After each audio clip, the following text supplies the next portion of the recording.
আসসালামু আলাইকুম ভিউয়ার্স। আজ আমরা আমাদের বাড়ির আঙিনা থেকে 10 তারিখ কচু শাক কেটে নিচ্ছি। এই কচু শাক দিয়ে আজ পাঙ্গাস মাছ রান্না হবে। প্রচুর পরিমাণে শাক হয়ে গেছে আমাদের এখানে।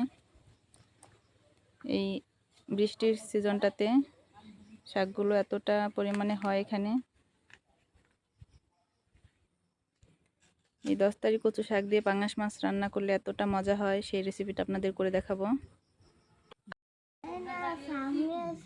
শাক নিয়ে এসেছো? দাও বাবা, আমি এগুলো কেটে নিই। এখন এই শাকগুলোকে কেটে নিতে হবে।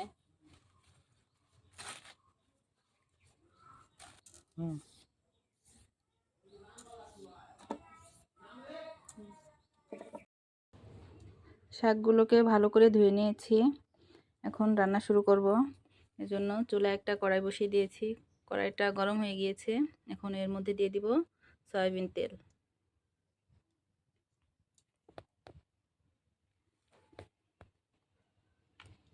এই তেলের মধ্যে এখন দিয়ে দিব পেঁয়াজ কুচি এবং কাঁচামরিচ। এই পেঁয়াজ মরিচটা একটু নেড়ে চেড়ে নিতে হবে। এখন এর মধ্যে দিয়ে দিব জিরা বাটা, রসুন বাটা এবং একটা শুকনো মরিচ দিয়েছি যাতে কালারটা একটু সুন্দর আসে। এটাকে ভালোভাবে নেড়ে চেড়ে নিতে হবে।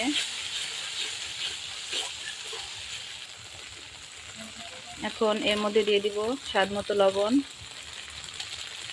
এবং পরিমাণ মতো হলুদ।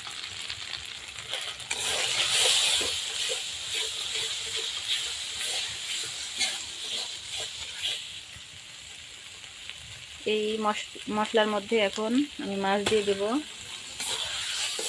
মাছটাকে ভালোভাবে কষিয়ে নিতে হবে মশলার সাথে। মাছটাকে ভালোভাবে কষানোর জন্য আমি এর মধ্যে সামান্য একটু পানি দিয়ে দেব।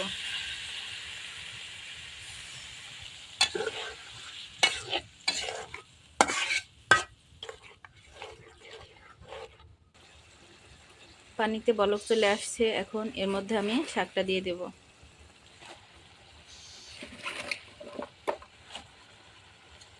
এভাবে শাক এবং মশলা একসাথে মিশিয়ে নিতে হবে। শাকে কড়াইটা ভরে গিয়েছে, ওলটপালট করা কষ্ট হচ্ছে, এজন্য আমি ঢাকনা দিয়ে ঢেকে দেব যেন একদম সিদ্ধ হয়ে শাকটা কমে যায়। এখন ঢাকনাটা খুলে দেখি, দেখুন একদম কমে গিয়েছে। এখন নাড়াচাড়া করতে সুবিধা হবে। এভাবে নেড়ে চেড়ে মিশিয়ে নিতে হবে। নিজেদের বাড়িতে ফলানো শাক সবজিগুলো কিন্তু এমনই হয়, একদম গলে যায়, খেতেও অনেক স্বাদ। এই পানিটা একদম টানিয়ে শুকিয়ে ফেলতে হবে। অনেকে আছেন যে পাঙ্গাস মাছ খেতে পছন্দ করেন না, কিন্তু এভাবে এই 10 তারিখ কচু শাক দিয়ে একবার খেয়ে দেখবেন, অবশ্যই ভালো লাগবে। আর আমার এই ভিডিওটি যদি আপনাদের ভালো লেগে থাকে অবশ্যই আমার চ্যানেলটিকে সাবস্ক্রাইব করবেন প্লিজ। প্রায় হয়ে এসেছে, এখন একটু নেড়ে চেড়ে দিই। নিচ থেকে হালকা লেগে লেগে যাচ্ছে,